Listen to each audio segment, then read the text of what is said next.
call it, right?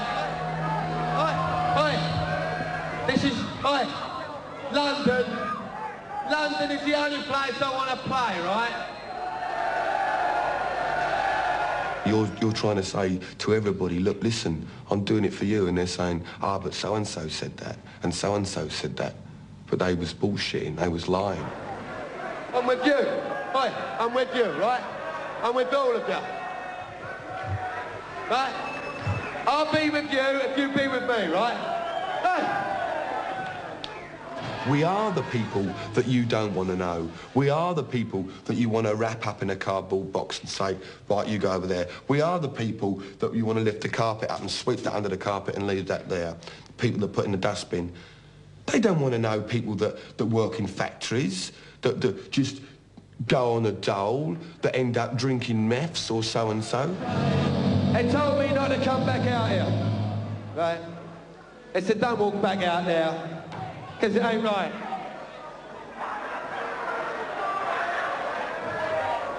I tell you, I go anywhere, anytime, and I'll do it for you. And you laugh, anybody else laughs.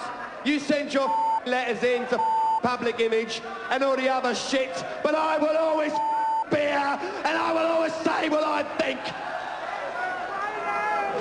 And I never shit out of nothing, so we're going through with it.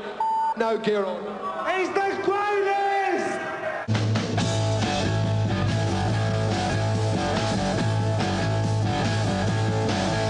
But once in my life I've got something to say. I want to say it now, but now is today. Life has been given to grab and enjoy. So let's all grab and let's all enjoy.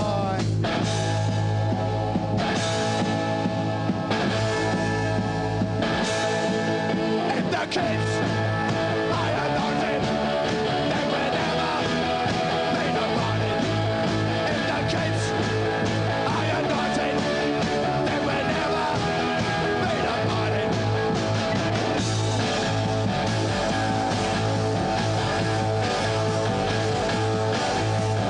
Take a look around you. Just what do you see? Kids with feelings like you and me. Understand him. Understand you, but you are him, and he is you. If the pubs have cut off the punk rock groups, the record companies have not, nor have the young people who buy records. There are at least 2 punk rock numbers among the 10 best-selling records in England now, despite the fact that one of the 2 is banned by most radio stations. But the punk rock movement is already being taken over by its avowed enemies, the wealthy, successful, socially acceptable middle and upper classes. It is now possible to buy a gold safety pin for up to $100 to go with a hand-ripped T-shirt that sells for $16. The difference is that people who buy punk fashion do it to be in. Punk rock believers do it to be out.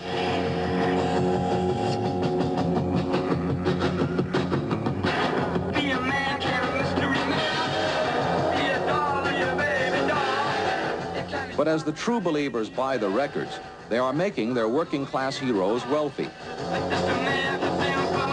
And despite what they usually say, despite what they used to do, their personal goals sound more than vaguely familiar. I want to get very rich. I want to have a big house and a nice car and loads of booze and loads of women. A year ago, the punks made their own rules.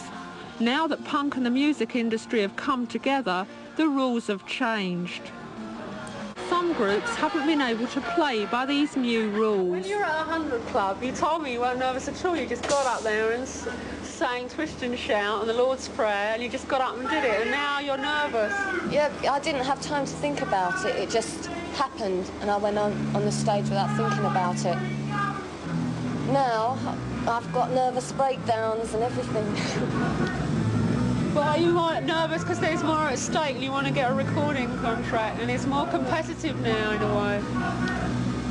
No, it's just myself I'm competing with, that's all. We want a recording contract, but not in the way that we're going to compromise anything that we do, which is very hard.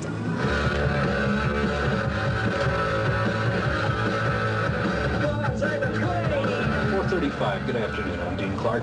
A lot of talk, not only in Atlanta, nationwide. It's the U.S. debut of the Sex Pistols.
It never came from God, it came from the stinking devil. Your last name doesn't have to be rotten, it can be beautiful if you'll get Jesus. Jesus will take all the rottenness out of this world and make it tempting. The devil's the one whose name is rotten. Jesus will make your life beautiful, man. Every piece of rottenness you ever see.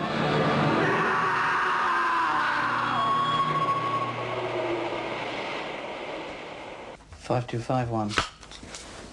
Sorry, just to go over that, Malcolm's attitude once more. Yeah, he didn't like me because I was a junkie. He tried to keep me and Sid apart for months and months and months. Like, we had to keep the clandestine, secret, everything. And finally he just gave up because he couldn't do it. He just couldn't do it. Sid just kept saying, look, I will hang around with who I want to hang around with, and I'll have stay in my place who I want to stay in my place, and you're not going to tell me who not to. So just f*** off. And he just gave up. So now I guess we could say we're on speaking terms again. Today, police received an ambulance call at the Chelsea Hotel on West 23rd Street. In room 100, Sid Vicious was sitting on the bed near his picture. In the bathroom was the 20-year-old American girl he'd lived with for 2 years. Nancy Laura Spungen had been stabbed to death. Police say a collapsible hunting knife lay nearby. Neon Leon, a rock artist, was with Sid Vicious and Nancy early this morning. Which I find it kind of hard to believe, knowing him outside of the context of, you know, the image of what the Sex Pistols were supposed to be, anarchy and, you know, destroy violence and stuff. But he really loved this person. He loved her more than he loved his music. Vicious's real name is John Simon Ritchie, and he's been booked for murder. When they transferred him to a detention center, it took 4 men to hold him. Sid Vicious fought his way through a barricade of cameras. But this time, it wasn't for show.